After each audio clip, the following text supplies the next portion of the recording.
మా పేరు కృష్ణ అండి. మాది ఏరిగట్ల గ్రామం, పెనువెల్లి మండలం, ఖమ్మం జిల్లా. ఓకే అండి, మీరు భూమి ఎగ్జిన్ వాడారండి? వాడినండి సార్. వాడిన తర్వాత 15 రోజులు నాటేసిన తర్వాత 15 రోజుల తర్వాత వాడిన సార్. ఇది ఓకే, దీని కాపాడుతున్నాను సార్. ఈ పంట చూడండి ఒకసారి. ఇది మా తమ్ముడు సార్. మా తమ్ముడు దానికి భూమి ఎగ్జిన్ వాడలేదు, వాడింది ఇట్లా ఉండదు సార్. ఓకే, మీరు భూమి ఎగ్జిన్ వాడారంటున్నారు కదా, ఎలా వాడారండి? మేము ఊరిలో కలిపి వేసుకున్నాం సార్. ఊరిలో కలిపి వేసుకున్నారు. ఎప్పుడు వేసుకున్నారండి? అది నాటేసిన 15 రోజుల తర్వాత వేసుకున్నాం సార్. నాటేసిన తర్వాత 15 రోజుల తర్వాత వేసుకున్నారు. ఓకే, అయితే మీకు ఎలా అనిపించిందండి అది? భూమి కాపాడుతున్నాం సార్. మా ఊరు మీ ఇద్దరు ఒకసారి వేసింది సార్.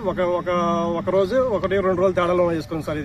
ఇవి వేసుకున్న తేడా కాపాడుతున్నాం సార్. భూమి చేసిన ఇదిగా కాపాడుతున్నాం సార్. ఓకే, అయితే మీకు పిలకలో గ్రీన్నెస్ బాగా కనబడుతుందండి సార్. అలాగే పిలకలు బాగా వచ్చినాయి, వేరు శాతం బాగుంది, పంట కూడా అలాగే నీట్నెస్ వచ్చింది. అలాగే మీ తోటి రైతులకి భూమి ఎగ్జిన్ వాడమంటారా? ప్రతి ఒక్కరికి చెబుతున్నాం సార్. ఇది వాడితే కాపాడుతుందని చెప్పి మేము మాకు చెబుతూనే ఉన్నాం సార్. కూడా ఆ సార్ మాట ప్రకారంగా వాడేసాం. ఇది కాపాడుతున్నాం సార్. ఓకే, ఇది వాడింది. అవును సార్, వాడింది. ఇదేమో వాడనిది. వాడింది. ఓకే ఓకే అండి. సో థ్యాంక్ యూ అండి. సరే, ఓకే.